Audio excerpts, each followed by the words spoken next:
दक्षिण एशिया में एक ऐसी हलचल जिसकी गूंज भारत से लेकर वॉशिंगटन और बीजिंग तक सुनाई दे रही है। भारत सिंध दिशा में अपनी सबसे बड़ी सैन्य मूवमेंट तैनात कर चुका है और पाकिस्तान अभूतपूर्व घबराहट में जा चुका है।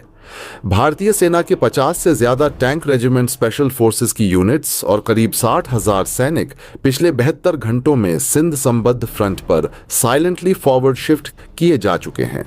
और इस बीच रक्षा मंत्री राजनाथ सिंह का यह बयान पाकिस्तान की हड्डियों तक कंपा गया। दक्षिण एशिया के रणनीतिक क्षितिज पर अचानक ऐसी हलचल दर्ज हुई है जिसकी गूंज सिर्फ नई दिल्ली और इस्लामाबाद तक सीमित नहीं, बल्कि वॉशिंगटन की थिंक टैंक लैब्स और बीजिंग के सैन्य गलियारों तक साफ सुनाई दे रही है। पिछले 72 घंटों में भारत की ओर से जो कुछ हुआ है उसने पूरे क्षेत्र की धड़कनें तेज कर दी हैं, और खासकर पाकिस्तान की। सूत्र बताते हैं कि भारतीय सेना ने अभूतपूर्व तरीके से अपनी सबसे ताकतवर युद्धक तैनाती सिंध दिशा, सिंध ओरिएंटेड फ्रंट पर फॉरवर्ड शिफ्ट कर दी है। वह भी इतनी चुपचाप कि सैटेलाइट इमेजरी की निगाहें उस मूवमेंट को पकड़ पाने में देर कर गईं। करीब 50 से अधिक टैंक रेजिमेंट, विशेष बलों की चुनिंदा यूनिटें और लगभग 60,000 सैनिक पहले से तय लोकेशन के बिल्कुल पास अग्रिम मोर्चे पर पहुंच चुके हैं, जहां किसी भी क्षण हालात किस मोड़ पर मुड़ेंगे इसका अनुमान तक लगाना मुश्किल हो गया है। ऐसा प्रतीत होता है जैसे पूरा भारतीय सैन्य ढांचा एक गहरे, बेहद सटीक और समयबद्ध ऑपरेशन की ओर रुख कर चुका है, जिसका संकेत न तो संसद में दिया गया, न मीडिया के लिए किसी आधिकारिक ब्रीफिंग में। इस अचानक बढ़ी सैन्य चहलकदमी ने पाकिस्तान की चिंताओं को इतना बढ़ा दिया है कि इस्लामाबाद में देर रात मीटिंग्स, सेना मुख्यालय में आपातकालीन समीक्षा सत्र और विदेश मंत्रालय के लगातार जारी बयान इस बात का संकेत हैं कि पड़ोसी देश स्थिति के वास्तविक स्वरूप को समझने में संघर्ष कर रहा है। पाकिस्तान की खुफिया एजेंसियों को भी यह साफ समझ नहीं आ रहा कि भारत की यह तैनाती किसी व्यापक ऑपरेशन का संकेत है या सिर्फ दबाव की एक असाधारण रणनीति। लेकिन पूरे तनावपूर्ण माहौल का सबसे तीखा और कंपा देने वाला क्षण तब आया जब भारत के रक्षा मंत्री राजनाथ सिंह ने सीमित शब्दों में एक ऐसा बयान दिया जिसने पाकिस्तान की नसों में सीधे ठंडा लोहा घोल दिया। सिंह का बयान छोटा था, लेकिन उसमें छिपा संदेश इतना भयानक स्पष्ट था कि इस्लामाबाद की सुरक्षा रणनीति की बुनियाद हिल गई। उन्होंने कहा, भारत अपनी सीमाओं के खिलाफ किसी भी प्रकार की गतिविधि को अब सिर्फ चेतावनी के दायरे में नहीं रखेगा। जवाब वही होगा जो दुश्मन को लंबे समय तक याद रहे। यह बयान जैसे ही अंतर्राष्ट्रीय मीडिया में चला, थिंक टैंक्स के विश्लेषक तुरंत सक्रिय हो गए। वॉशिंगटन के स्ट्रैटेजिक सर्कल में बैठकों की गति तेज हो गई। बीजिंग के रक्षा विशेषज्ञों ने भारत की इस मूवमेंट को क्षेत्रीय शक्ति संतुलन बदलने वाला संकेत बताया, जबकि मॉस्को और लंदन में भारतीय दूतावासों को उच्च स्तरीय प्रश्न भेजे जाने लगे। सवाल सिर्फ यह नहीं उठ रहा कि भारत क्या करने जा रहा है, बल्कि यह कि क्यों इस समय और किस ट्रिगर के बाद यह निर्णय लिया गया। भारत के रक्षा विश्लेषकों का दावा है कि पिछले कुछ महीनों से पाकिस्तान अधिक आक्रामक ढंग से प्रॉक्सी गतिविधियों को बढ़ा रहा था और सिंध दिशा उस भौगोलिक बिंदु का रूप ले चुकी थी जिससे भारत को मिली इनपुट्स बार बार किसी बड़े खतरे की ओर संकेत कर रही थीं। वहीं दूसरी ओर पाकिस्तान के लिए समस्या यह है कि भारत के सैन्य शिफ्ट की विशालता उसकी आर्थिक और सामरिक क्षमता के लिए सीधा मनोवैज्ञानिक दबाव बना रही है, क्योंकि इतनी बड़ी संख्या में सेना और टैंक मूवमेंट कभी भी सिर्फ अभ्यास के लिए नहीं किए जाते। रक्षा विशेषज्ञों का यह भी कहना है कि भारत की यह गतिविधि कोल्ड स्टार्ट सिद्धांत के एक नए और अधिक जटिल अवतार की तरफ इशारा करती है, जिसमें युद्ध की घोषणा किए बिना शत्रु को उसके कमजोर क्षेत्र में आश्चर्यजनक तरीके से घेरने की क्षमता शामिल है। दिल्ली में माहौल हालांकि सतही रूप से शांत दिखाया जा रहा है, लेकिन राजनीतिक गलियारों में एक अनकही बेचैनी तैर रही है। विपक्ष सरकार से पारदर्शिता की मांग कर रहा है, जबकि सरकार स्टैंडर्ड लाइन ले रही है कि भारत की रणनीतिक गतिविधियां भारत के हितों की रक्षा के लिए हैं और किसी भी प्रकार की उकसावे की प्रतिक्रिया नहीं। लेकिन तथ्य यह है कि इस अभूतपूर्व सैन्य मूवमेंट ने पूरे दक्षिण एशिया को एक ऐसे सस्पेंस में धकेल दिया है जहां कोई भी अनुमान सिर्फ अनुमान ही रह जाता है। अंतर्राष्ट्रीय शक्तियां भी बीच में नहीं पड़ रही, शायद इसलिए कि वे भारत के संदेश को बहुत ध्यान से पढ़ रही हैं। भारत अब सिर्फ प्रतिक्रिया देने वाली शक्ति नहीं, बल्कि स्थिति को बदल देने वाली शक्ति बन चुका है। और यही बात इस पूरे भू रणनीतिक तनाव को और खतरनाक और साथ ही अत्यंत रहस्यमय बना देती है। अब इंतजार सिर्फ इस बात का है कि अगला कदम कौन उठाएगा, नई दिल्ली, इस्लामाबाद या फिर कोई तीसरी शक्ति जो इस ज्वलनशील स्थिति को किसी अज्ञात दिशा में मोड़ दे। पीओके और एलओसी पर भारतीय सेना के लगातार एक्शन के बाद इस वक्त की सबसे बड़ी खबर, सबसे बड़ी बिग ब्रेकिंग न्यूज अभी अभी निकल करके आ रही है सिंध को लेकर के, जहां सेना की तरफ से बहुत बड़ी कार्रवाई शुरू की जा चुकी है। इस वक्त जो अपडेट सामने आ रही है, उस अपडेट के साथ ही पूरे पाक में हलचल मच चुकी है।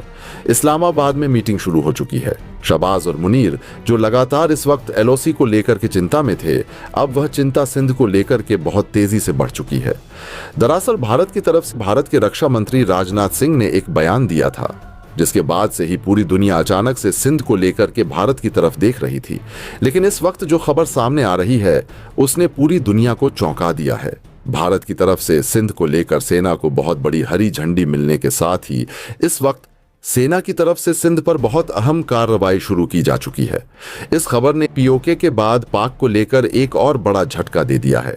भारत ने साफ किया है कि न सिर्फ पीओके बल्कि सिंध भी भारत का हिस्सा है, जो कि अब पाक से अलग होकर भारत में जल्द शामिल होने जा रहा है।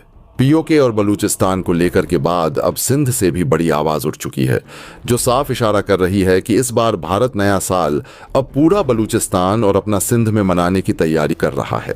पिछले 72 घंटों से उपमहाद्वीप की हवा में एक अनसुना कंपन था, कुछ ऐसा जो दिखाई नहीं दे रहा था, पर हर संवेदनशील रडार, हर युद्ध विश्लेषक, हर कूटनीतिक गलियारा उसकी धड़कन महसूस कर रहा था।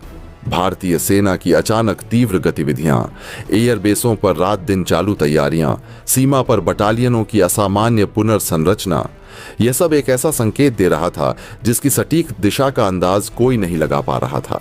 दुनिया भर के स्ट्रैटेजिक थिंक टैंक ये मानकर बैठे थे कि भारत की यह असामान्य गतिशीलता केवल पीओके तक सीमित रहेगी, ज्यादा से ज्यादा बारामूला के पार या नीलम वैली तक।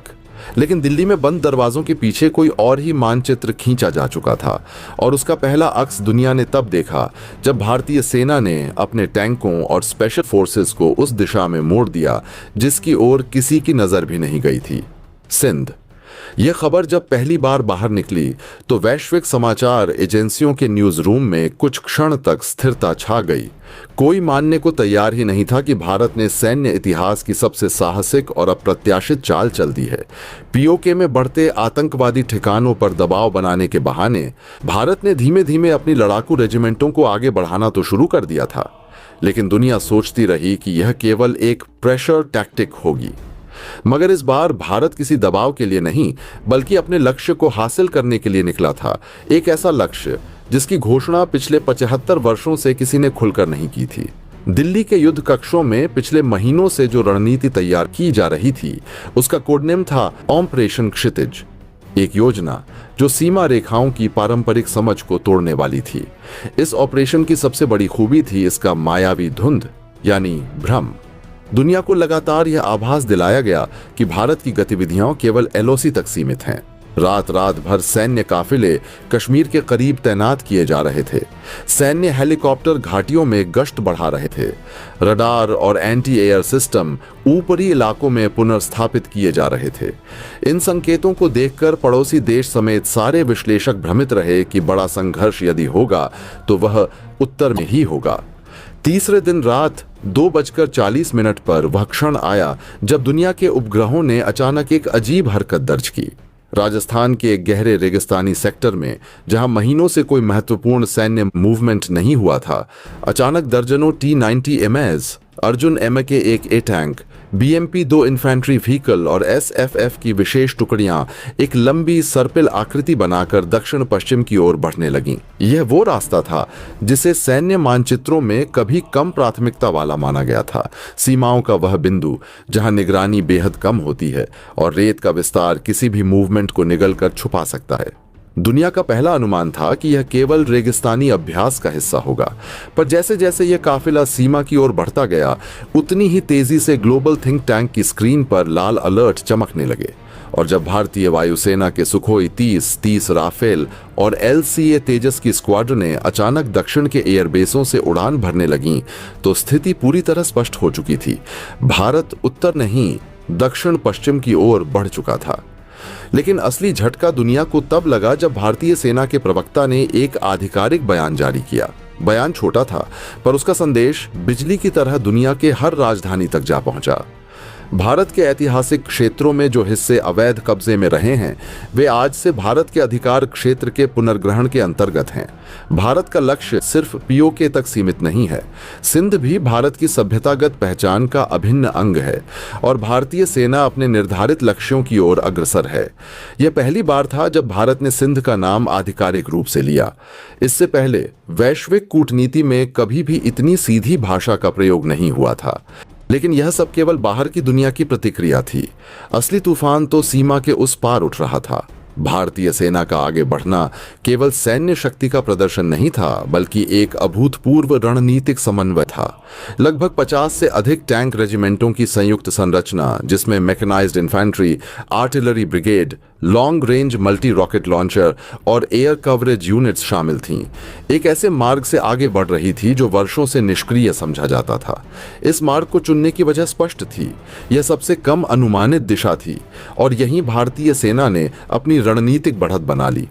भारतीय वायुसेना ने रात के अंधेरे में जो हवाई गलियारे बनाए थे, वे किसी अभियंत्रण कला की तरह सटीक थे।